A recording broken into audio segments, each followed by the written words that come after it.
কলেজের সব ছাত্রছাত্রীর মুখে এখন শুধু আদ্রিয়ান আর মেঘের কথা, যার আভাস তিহানের কানে যায়। সারা ক্লাসরুম জুড়ে খুঁজেও মেঘের সন্ধান না পেয়ে বাধ্য হয়ে ছুটে যায় আদ্রিয়ানের কেবিনে। বৈরী আবহাওয়া বিরাজ করছে প্রকৃতির মাঝে, মৃদু বাতাস বয়ে যাচ্ছে।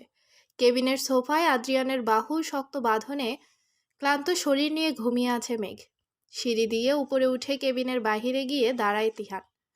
মনে সংকোচ নিয়ে দরজায় কড়া নাড়ে, কিন্তু আদ্রিয়ান আর মেঘ ঘুমিয়ে থাকায় শুনতে পায় না।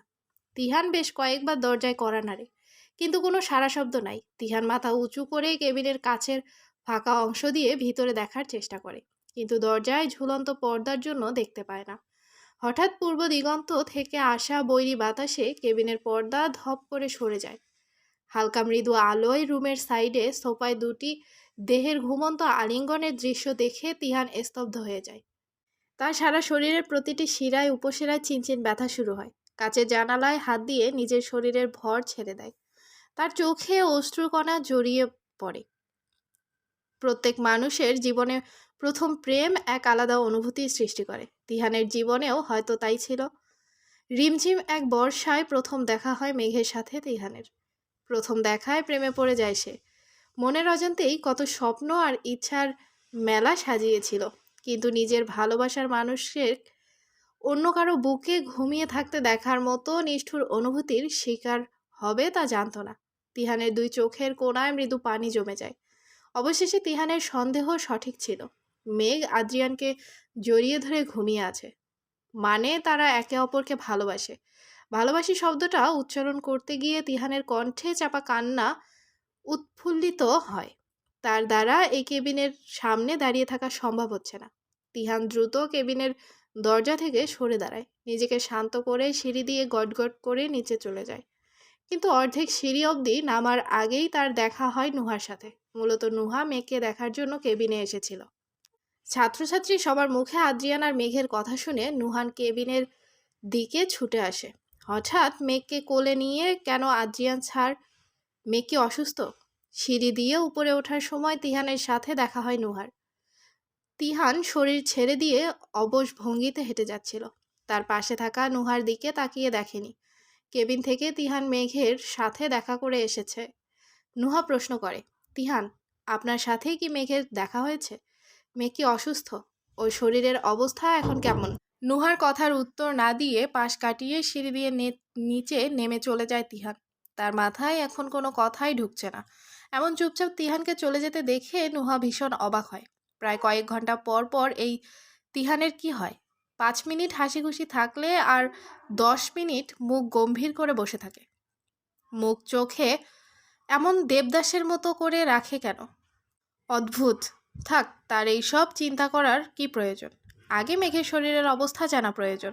নুহা পুনরায় কেবিনে যাওয়ার উদ্দেশ্যে পা বাড়ায়। ঘুম ঘুম চোখে পিটপিট করে চোখ তুলে তাকায় মেঘ। দক্ষিণা দমকা হাওয়ায় জানালার পর্দা নড়ে উঠল। আকাশে কালো মেঘ জমেছে। এখনই হয়তো বৃষ্টি পড়বে। বাতাসের বেগ এত তীব্র নয়, মৃদু গুড়ি গুড়ি বর্ষণ হবে। মেঘের পূর্বাভাসে আগমন দিতে আকাশে তড়িৎ বেগে বজ্রপাত শুরু হয়। ঘুম জড়ানো অবস্থায় বাহির থেকে আসা বজ্রপাতের শব্দে ভয়ে কেঁপে ওঠে মেঘ। হঠাৎ অসময়ে এমন বৃষ্টির কারণ উপলব্ধি করতে পারল না, কিন্তু বাহিরে বৃষ্টি হচ্ছে। এখনই তার ঘুম থেকে ওঠা উচিত। দ্রুত শুয়ে থাকা অবস্থা থেকে উঠে দাঁড়ানোর চেষ্টা করে মেঘ, কিন্তু সম্ভব হয় না। তার বাহুদয় অন্য কারো অধীনে। এপাশে মাথা করে মুখ উঁচু করে তাকায় মেঘ। হঠাৎ আদ্রিয়ানকে দেখে চমকে উঠে। আদ্রিয়ান এখানে কি করছে? তার এখন কলেজে থাকার কথা, তবে প্রশ্নটা মনে মনে করে উত্তর খোঁজার উদ্দেশ্যে চারপাশে তাকায়। টেবিলের মধ্যে ছোট ফ্রেমের মধ্যে আদ্রিয়ানের ছবি দেখে। তার হুঁশ ফিরে আসে। মাথায় চাপ প্রয়োগ করে ঘুমিয়ে পড়ার আগের ঘটনা মনে করে। সাথে সাথেই চমকে যায়। মেঘ এতক্ষণ আদ্রিয়ানের সাথে ছিল, তাও আবার কলেজে। কেউ যদি তাদের একসাথে দেখে ফেলে তখন? কলেজ গাউনে কোলে তোলার ঘটনা নিয়ে নিশ্চয়ই যথেষ্ট সমালোচনা হয়েছে। মেঘের এখন নিজে উপর রাগ হচ্ছে, গালিও দিতে ইচ্ছা করছে। তখন জিয়া এসেছে বলে মেঘ সোফায় ঘুমানোর মিথ্যা নাটক করেছিল, কিন্তু সত্যি সত্যি যে ঘুমিয়ে পড়বে তার হয়তো ভাবেনি। মনে একরাশ বিরক্তি দূরে ঠেলে ঘুমন্ত স্বামীর কাছে এগিয়ে যায় মেঘ। সোফায় সংকুচিত জায়গায় ছড়িয়ে থাকা আদ্রিয়ানের বাম হাতের উপর মাথা রাখে। মাথা এগিয়ে নিয়ে এসে কাঁধে শুয়ে পড়ে মেঘ। খুব নিকট থেকে নিখুঁত চোখে আদ্রিয়ানকে পর্যবেক্ষণ করতে থাকে মেঘ। ডান হাত আঙ্গুল দিয়ে প্রথমে আদ্রিয়ানের কপাল ছুঁয়ে দেয়, এরপর ধীরে ধীরে অগ্রসর হয় আদ্রুর সরু নাকে। ঠোঁটে আঙ্গুল ছুঁয়ে হালকা স্লাইড করে নেয়। দুষ্টু হাসি দিয়ে মেঘ কাঁধে থাকা মাথা এগিয়ে নিয়ে ঘুমন্ত আদ্রিয়ানের মুখশ্রীর খুব নিকটে নিয়ে যায়। মাথা একটু নিচু করে যখন আদ্রিয়ানের ঠোঁটের কাছে যাবে, তার আগেই বাম হাত দিয়ে মাথার চুল শক্ত চাপ প্রয়োগ করে নিজের ঠোঁটে মিশিয়ে নেয় আদ্রিয়ান।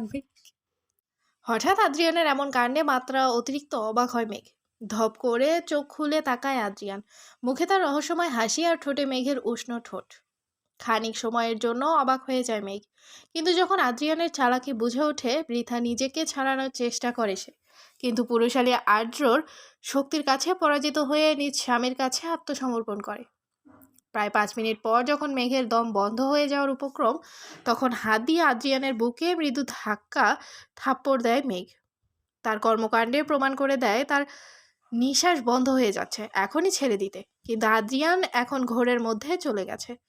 তার ঠোঁটের পৃষ্ঠে শক্ত করে চেপে ধরে মেঘকে। মেঘ আর পারবে না। এইবার নিঃশ্বাস না ছাড়লে সে মারা যাবে। উপরন্ত না উপায় না পেয়ে বাধ্য হয়ে আদ্রিয়ানের ঠোঁটে কামড় বসায় মেঘ। বেশ জোরে লাগে ঠোঁট। হঠাৎ এমন আক্রমণে নয়, বরং নিঃশ্বাস নিতে কষ্ট হচ্ছে দেখে ঠোঁট ছেড়ে দেয় আদ্রিয়ান। ওষ্ঠ জোড়া ছাড়া পেয়ে ঘন ঘন নিঃশ্বাস ছেড়ে মেঘ। এরপর ক্ষিপ্ত চোখে আদ্রিয়ানের দিকে তাকিয়ে বলে, আদ্রিয়ান, আপনি পাগল? মারা যাচ্ছিলাম আমি এখনই। দুষ্টু হাসি ঠোঁটে ঝুলিয়ে আদ্রিয়ান বলে, স্বামীর আদর পেয়ে কেউ মারা যায় না মেঘ। 9 বছরের ভালোবাসার বহিঃপ্রকাশ এইটুকু হবে স্বাভাবিক। রাগে দাঁত কটমট করে তাকায় মেঘ। চোখ দিয়ে যেন খুন করে ফেলবে আদ্রিয়ানকে। জোরে জোরে নিঃশ্বাস ছেড়ে নিজেকে শান্ত করে সে। কেবিনের বাহিরে এসে দাঁড়ায় নুহা।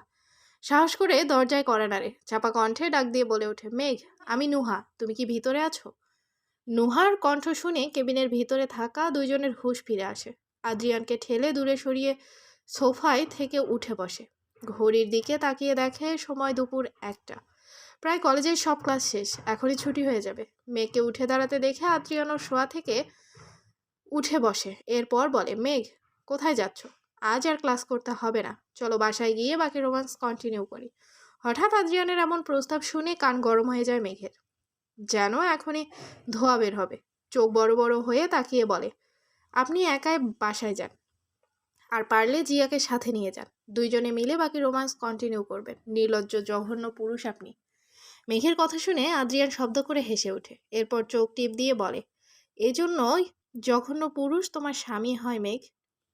তাছাড়া বউয়ের সামনে একটু নির্লজ্জ হওয়া জায়েজ আছে। মেঘ রাগে দাঁত কটমট করে বলে, আপনি থাকুন এই জায়েজ নিয়ে, আমি গেলাম। কথাটা বলেই কাঁধে ব্যাগ নিয়ে মেঘ পা বাড়ায়। কেবিনের দরজার কাছে গিয়ে তার মাথার চুল আর ঠোঁটের লিপস্টিক ঠিক করে ভিতর থেকে দরজা খুলে দেয়। কেবিনের ভিতরে মেঘকে দেখে নুহা বিচলিত কণ্ঠে বলে ওঠে, মেঘ, তুমি এতক্ষণ আদ্রিয়ান স্যারের কেবিনে কি করছিলে? তুমি কি অসুস্থ? শরীর খারাপ তোমার? নুহার কথা শুনে মেঘ ঘাবড়ে যায়। এখন সে কি উত্তর দিবে? মিথ্যা অজুহাত দিতে হবে তাকে। কিন্তু নুহা যে নাছোড়বান্দা, তাকে বিশ্বাস করবে? মেঘ বলে ওঠে, নুহা, হঠাৎ কলেজ গাউনে আমার শরীর অসুস্থ হয়ে যায়। মাথায় প্রচণ্ড ব্যথা আর হাত পা কেমন অবশ হয়ে গিয়েছিল। তখন হাঁটা চলার শক্তি ছিল না। তাই বাধ্য হয়ে আদ্রিয়ান স্যার কোলে তুলে নেওয়ায় ওনার কেবিনে নিয়ে আসে। এতক্ষণ আমি বিশ্রাম নিলাম কেবিনে। নুহার দুশ্চিন্তা দূর হয় ও বলে, তোমার শরীর এখন কেমন? মাথা ব্যথা কি কমেছে?